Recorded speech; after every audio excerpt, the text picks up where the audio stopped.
So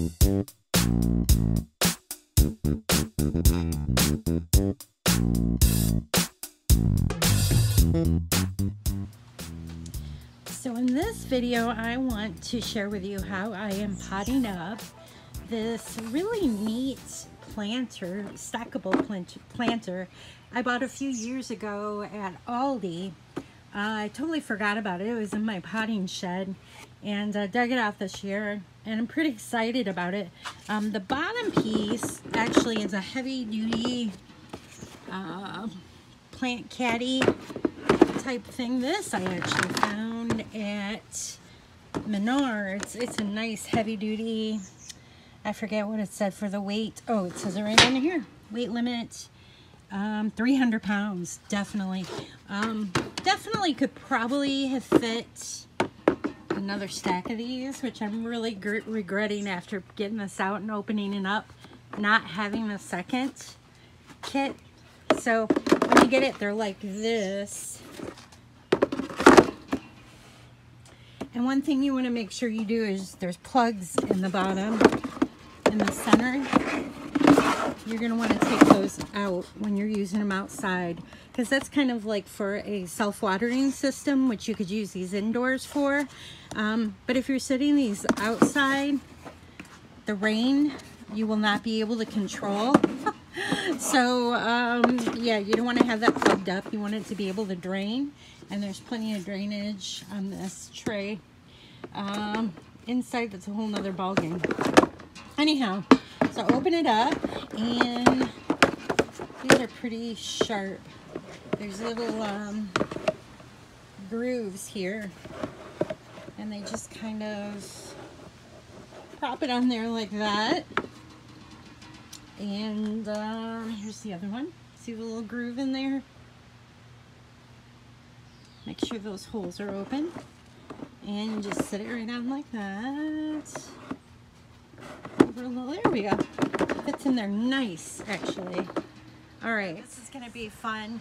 I'm really regretting not getting another set of these when I saw them at Aldi's this year. I think they were about $9.99, but this would be fun. I've got 3 containers, each fit 3 plants, so you know, you could actually probably, on the top one, you could probably do 4 plants in here. So this would be fun to pot up, and I'm going to show you how I do that today. So I'm thinking the best way to plant this up is to just go ahead and do it layer by layer, or at least add the soil first. I'm just going to go ahead and fill this up with a potting soil.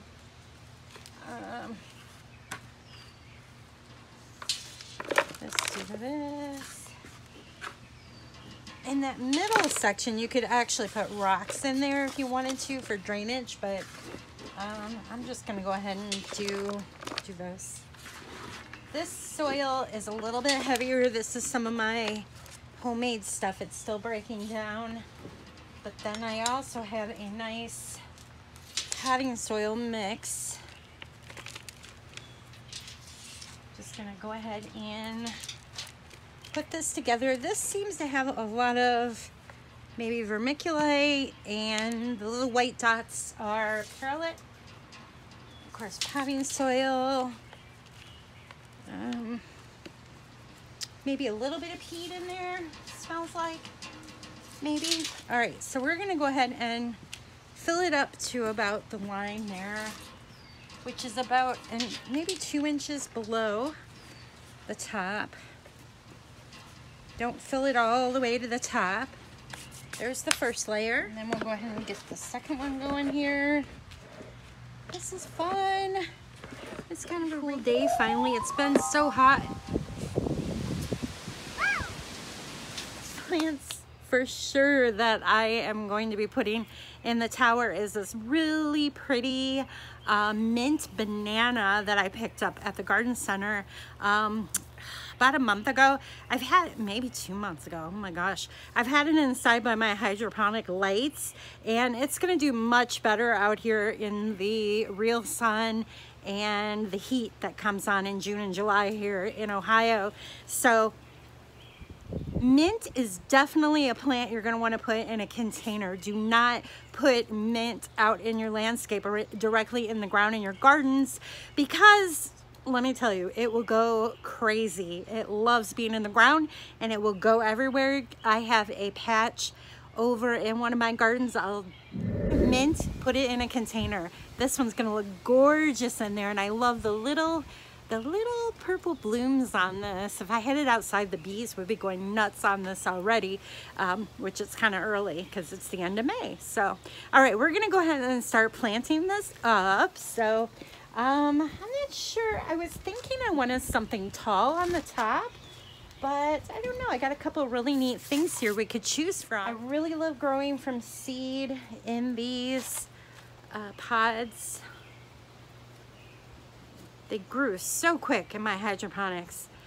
This is actually a dark leaf parsley, and it didn't get really tall. It stays pretty bushy, but a lot of that might be because I harvested a lot and we use a lot. I love parsley on just about everything. Parsley, especially this stuff, it's yummy, and it's, I know where it came from. So, all right, this would be a pretty little trailer off the side.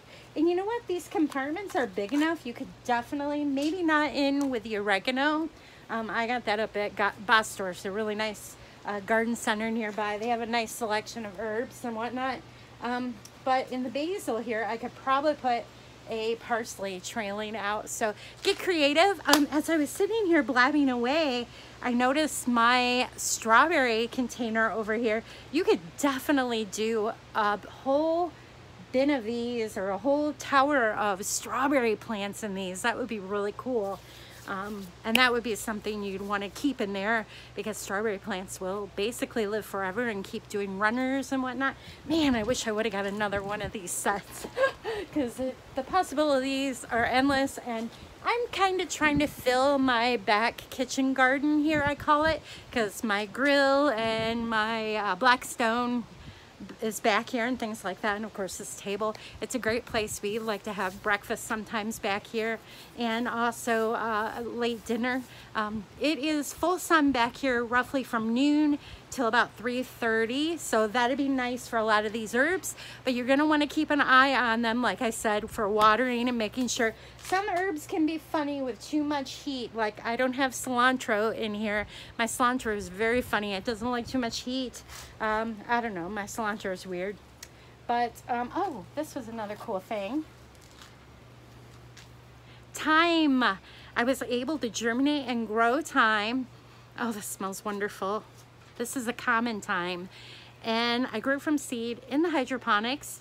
Oh, I know what I wanted to note. If you cannot get the sponge pod with the roots out of this little plastic container holder, don't worry about it. Just plant the whole darn thing. This will probably trail a little bit. I have some in my window box over there. Just at the end of the season, if you go to dig this up or plant new, just remember you have the little plugs in there, and you take them in, wash them up, and most of these, especially like the AeroGarden one, you can reuse and use again over and over. So yeah, okay, we're almost done. It's coming together really nice. I wanted to note, don't be afraid to get in there and do little haircuts. Especially like this little bonsai one. That one's intended for a nice little trimming. But I'm gonna leave the mint just because I really like those blooms for color for now. I am actually gonna cut back the linky one. Just because what will happen is if you cut these back, you are basically encouraging, now that it's in soil, the root system's going to get a little stronger, which I guess it does that in the hydroponics as well. But you'll find new growth coming out of the base of that plant. Don't be afraid to add more soil as needed, because mine needed a little bit more, and I did go ahead and do that. This one on this side, it doesn't move so well on the table with the grooves.